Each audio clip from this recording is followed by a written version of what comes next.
Thank you. I'm very honored to be here and to give some perspective on the question, does the education system need re-educating?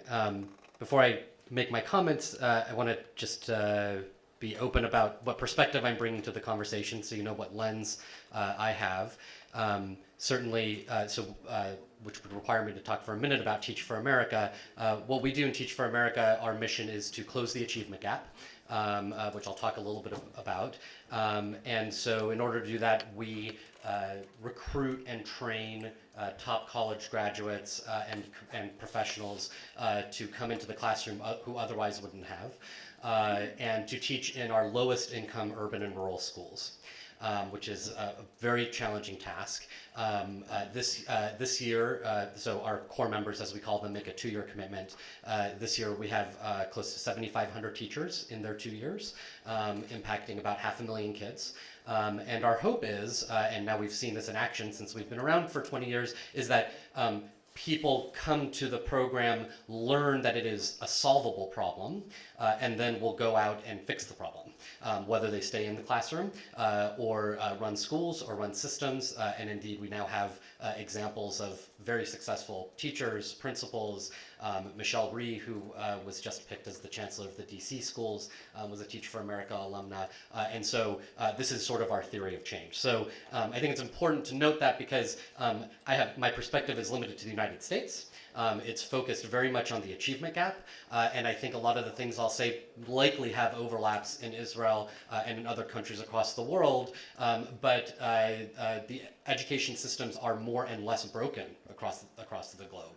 And usually when people think about how broken a system is, they think about two things. One is, what is the achievement on an absolute scale of students in that system, and what is the gap between the highest and lowest performing students. And based on that, the United States is not doing well. Neither on an absolute scale, nor in terms of the gap that exists between higher income and lower income students. Unfortunately, at least in the United States, and I think this is true in a lot of countries, that gap exists along ethnic lines as well. So in the United States, we have 13 million children growing up in poverty. 90% of them are Black or Latino Hispanic, and so we consider it a civil rights issue in addition to a societal issue. So to answer the question, does the education system need re-educating? Let's sort of define what the problem is. And so I've sort of previewed this. One is we don't think that children are learning what they can at an absolute scale. And when I say learning, I'd reflect Professor Inbar's remarks that it's not just about academics and what you know, but it's also about non-academics as well. Whether that be your potential to learn, as he pointed out, or whether it means how to be a good citizen, or have confidence, or have a love of learning, or a whole host of things that I'm sure we could all come up with that we would consider important non-academic things to focus on. So on an absolute scale, that's not happening. And then secondly, the gap, right? So there is such a disparity in terms of what opportunities are afforded children. Again, speaking from the United States perspective, your zip code, your postal code will determine more about your opportunities in life than any other single factor about you. And so that's a major problem. Just to throw out a couple of statistics to support that, if you grow up in a low-income community, there's only a 10% chance that you will graduate from a 4-year college.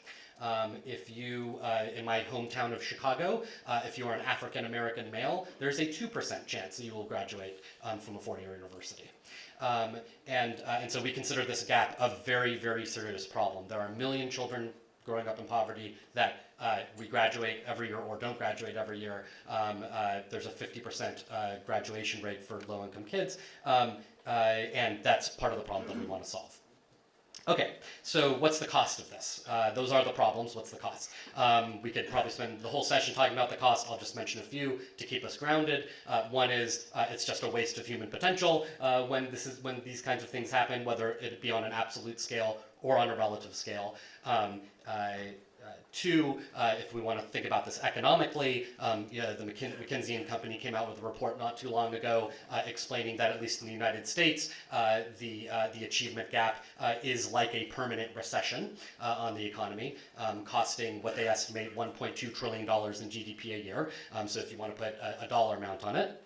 And then from a political and cultural perspective, when I think about Tony Blair's remarks yesterday about being open, right? That openness really depends on a level of education. Ignorance, as we know, breeds extremism, breeds closeness, breeds not asking the right questions, and so there are costs there. We can make a whole list of more and more, but I just want to make sure we're really clear on what the costs are of not having an excellent education system, whether it be in the United States or globally. So why? So what are the causes? So there are so many, and there are so many solutions to it. I'll just try to touch on a few to get the conversation going.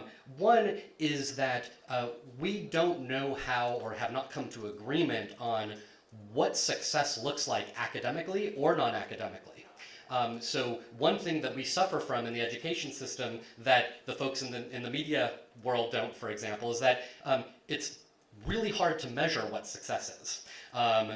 Even on the very concrete scale of, has the child learned this particular math objective? Because are the questions we're asking really testing at the highest level of rigor? Is there a way to ask the question in a different way, etc.? So the way we measure success is a big problem, and we haven't figured out how to do that. So there's a bunch of solutions we should probably explore there.